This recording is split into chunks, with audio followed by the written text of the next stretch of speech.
پس جب ہمارا حکم آ گیا تو ہم نے صالح کو اور جو لوگ ان کے ساتھ ایمان لائے تھے ان کو اپنی مہربانی سے بچا لیا اور اس دن کی رسوائی سے محفوظ رکھا۔ بے شک تمہارا پروردگار طاقتور ہے، زبردست ہے۔ اور جن لوگوں نے ظلم کیا تھا ان کو چنگھاڑ کی صورت میں عذاب نے آ پکڑا تو وہ اپنے گھروں میں اوندھے پڑے رہ گئے، گویا کبھی ان میں بسے ہی نہ تھے۔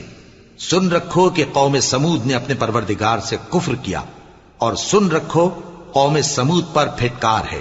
اور ہمارے فرشتے ابراہیم کے پاس بشارت لے کر آئے تو سلام کہا، انہوں نے بھی جواب میں سلام کہا۔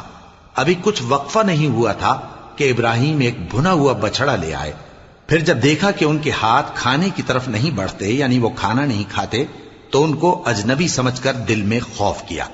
فرشتوں نے کہا کہ خوف نہ کیجیے، ہم قوم لوط کی طرف ان کے ہلاک کرنے کو بھیجے گئے ہیں۔